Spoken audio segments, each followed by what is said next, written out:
ইসলামী ছাত্র শিবিরকে নিষিদ্ধ করেছিল, 4 দিনও বাংলাদেশে টিকতে পারে নাই। শাহবাগ থেকে বলতে চাই, আর কোন মায়ের বুক যদি খালি হয়, ইসলামী ছাত্র শিবিরের কোন কর্মীর গায়ে যদি আর হাত দেওয়া হয়, এবার তোমাদের দাঁত ভাঙা জবাব দেওয়া হবে। ইসলামী ছাত্র শিবির কচু পাতার উপরে দেশে থাকা কোনো পানি নয়। ইসলামী ছাত্র শিবিরকে যদি কেউ হজম করতে চায়, তাহলে দাঁত ভেঙে যাবে।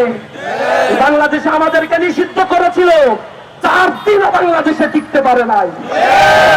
আমাদেরকে শান্ত থাকতে দাও। ক্যাম্পাস গুলোকে আমরা নতুন ভাবে সাজিয়েছি, ছাত্রদের কাছে আমাদের আবেদনগুলো নিয়ে গিয়েছি। বাংলাদেশের প্রত্যন্ত অঞ্চলে রাজনীতি, ছাত্র রাজনীতির ব্যাপারে মানুষের ভিতরে আস্থা ফিরে এসেছে।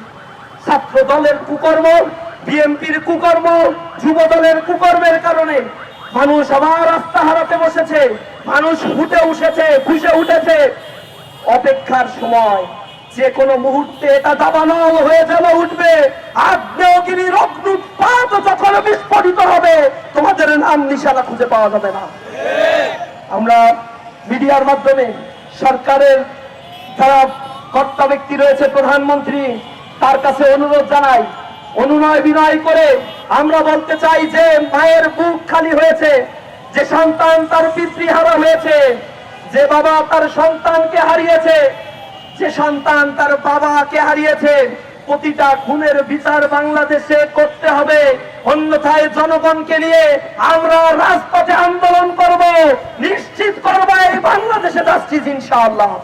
সাইফুল্লাহ ভাইয়ের শোক সন্তপ্ত পরিবারের জন্য আমরা দোয়া করি, তার জন্য দোয়া করি আল্লাহ রাব্বুল আলামিন এই অসময়ে যে ফুলটি ঝরে গেল, আল্লাহ রাব্বুল আলামিন যেন তাকে জান্নাতের সুমাকাম দান করেন। আমাদের সাইফুল্লাহ ভাইয়ের পরিবারকে যেন ধৈর্য ধারণ করার তৌফিক দান করেন। শহীদের সাথীদেরকে আল্লাহ রাব্বুল আলামিন যেন ধৈর্য ধারণ করার তৌফিক দান করেন। সরকার যদি এর বিচার না করে, তাহলে আমরা রাজপথে নামবো, আন্দোলন করব। প্রয়োজনে এই আন্দোলন সরকার হটাও আন্দোলন পর্যন্ত। সেজন্য সবাইকে প্রস্তুতি নিয়ে রাজপথে থাকার উদাত্ত আহ্বান জানিয়েছি। সবাইকে বলতে চাই, ইসলামী ছাত্র শিবির সজাগ হয়েছে আধিপত্যবাদের করার জাস থেকে জনগণের অধিকারকে রক্ষার জন্য। ইসলামী ছাত্র শিবির বাংলার প্রতি ইঞ্চি মাটিকে পাঠা দেবে ইনশাআল্লাহ।